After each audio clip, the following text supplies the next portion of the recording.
Hay un dato perturbador que sobre todo están diciendo los teólogos modernistas, teólogos liberales de la Iglesia Católica, sacerdotes, obispos. Lo hemos analizado, pero nunca lo habíamos dicho tan claro como el día de hoy y lo vamos a decir. Han dicho que si la Iglesia Católica no acepta a los de Sodoma a los altares, si la Iglesia Católica no permite que los de Sodoma se casen en la Iglesia Católica, como una boda igual a la que Cristo puso, si los de la Iglesia Católica no ponen las mujeres a que consagren, se van a quedar sin fieles. Es decir, la existencia o la supervivencia de la Iglesia Católica el día de hoy depende de Sodoma y de Gomorra. ¿Usted le cree? Vamos a verlo a continuación.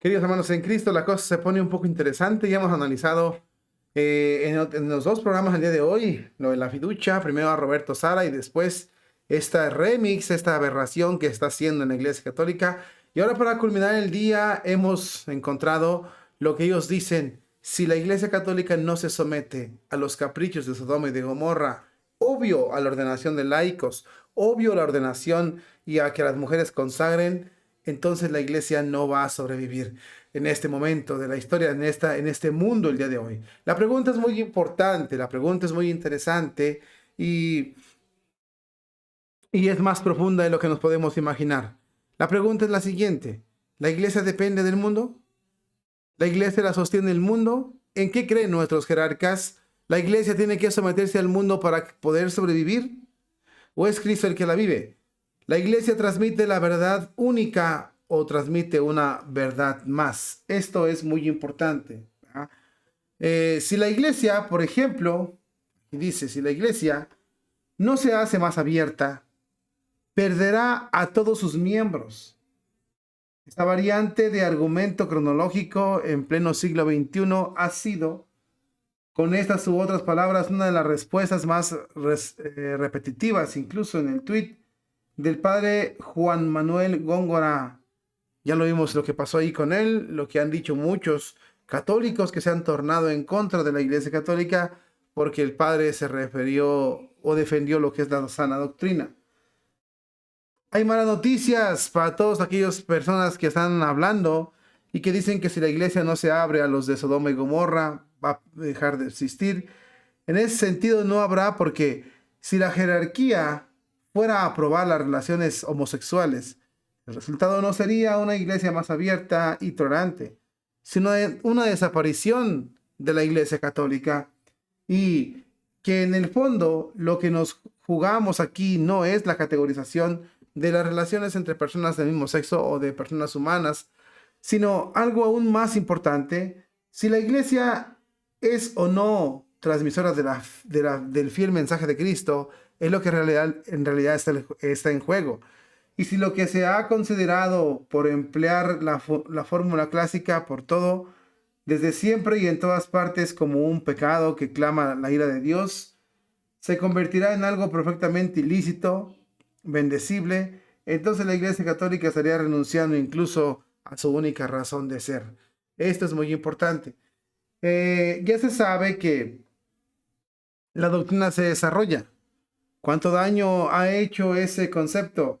A pesar de ser de buena fe, tan fácil de entender, el verdadero desarrollo de la doctrina significa lo que cualquier otro desarrollo o evolución, desarrollar algo no puede significar la negación de eso mismo, de ese algo o de esa realidad, sino significa que hay un aspecto de dogmas en los que no se ha profundizado suficientemente y que al hacerlo se expande su comprensión y se gana en precisión. Pero en cualquier caso, no se puede afirmar que lo que creía sobre el punto en cuestión Los cristianos de épocas anteriores fueron erróneos, y sobre todo los cristianos antiguos no hicieron bien su trabajo. En definitiva, es imposible que algo que se ha juzgado como un pecado, especialmente grave durante miles de años, desde antes incluso de la revelación cristiana, pase a ser bueno el día de hoy. La iglesia entera no ha podido estar tolerantemente errada en un punto tan definitivo y seguir reivindicándose y sobre todo ir acondicionándose a lo que las élites de este mundo están pidiendo. De ahí que no estaríamos ante una iglesia, la misma fundada por Cristo, en versión más abierta y tolerante, sino ante una asociación meramente humana, una especie de escuela filosófica con ritos, al modo de la masonería incluso, con meras opiniones que a mayor abundamiento van cambiando a medida que cambian el pensamiento dominante. El hombre, decía Chesterton, no necesita una iglesia que tenga razón cuando él tiene razón, sino una que tenga razón cuando él está equivocado. La iglesia no es dueña del mensaje que transmite, y si se ha equivocado en esto, no hay razón para pensar que no se haya equivocado en cualquier otra cosa, ni motivo para sufrir el martirio por defender su doctrina. El argumento es muy sólido, mi querido hermano en Cristo. Muy, muy sólido. Porque aquí lo que está jugando son otros intereses. ¿Es la iglesia la única de Cristo? Y sobre todo otro interés muy importante, ¿es el Espíritu Santo? Entonces, si es el Espíritu Santo, esta no se puede contradecir. Por mucho que digan, sí se puede cambiar, es que es un cambio. No, no es un cambio, eso es contradicción. Si la iglesia dijo que no es pecado, no es pecado. Y si la iglesia dijo que sí es pecado, entonces es pecado. El día de hoy tenemos en la Iglesia Católica, por ejemplo, sacerdotes que dicen o hablan del famoso legalismo. Es que es la religiosidad, es que es el legalismo, atacando las mismas doctrinas que la Iglesia siempre vio buenas. El ejemplo máximo, por supuesto, está en la misa tridentina, pero impulsando las prácticas de Sodoma y de Gomorra. Y sobre todo lo vemos en las católicos y sacerdotes modernistas que dicen, si la iglesia no se ajusta a lo que pide el pensamiento dominante, que es de Sodoma y Gomorra, y del hombre que se case y la fornicación libre, entonces la iglesia va a quedar sola, como si dependiese de puros seres humanos y de lo que está llevando o lo que está mandando el pensamiento que domina en esta época en el mundo. No es cierto. Al contrario, ha sido algo muy difícil porque incluso las personas de antes vivían mucho mejor que nosotros. Había más matrimonio, había más estabilidad en las familias, había más unidad en las familias, más respeto en la sociedad. ¿Y ahora qué tenemos? Cuando el hombre se aparta de Dios, le va mal. Y cuando la iglesia se aparta de Dios, ¿cómo crees que le irá?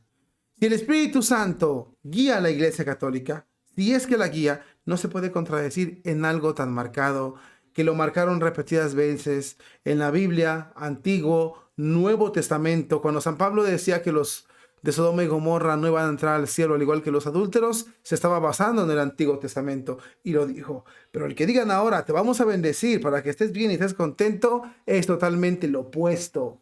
Ya escuchamos argumentos de Roberto Sara, escuchamos argumentos de las prácticas, la vida práctica de lo que está pasando en Sodoma y Gomorra, pero ahora tenemos que entender esa parte. Nos van a asustar. Uy, si no permiten que pequemos, entonces ¿quién se va a quedar? ¿Sobra quién se quede?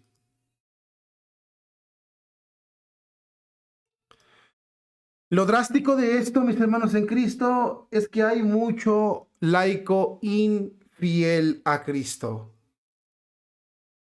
Por eso tienen miedo. Por eso sufren, por eso se desvían para otro lado, porque saben que han perdido la fe. Y quieren encontrar en otro lugar algo que suplante la fe y no lo van a poder encontrar. La fe es un regalo que solo Dios nos da. Ya no saben ni en qué creen. Pero dejamos claro algo. La iglesia depende de Cristo, pero también depende de la fidelidad que tengamos con Cristo. De eso depende nuestra santidad. Si somos hombres infieles, nunca podremos ser santos. Si somos hombres que hacemos nuestra voluntad a modo, nunca podremos ser santos. Así no se llega al cielo. Los fieles llegan al cielo. Los infieles, ya sabe cuál es su lugar.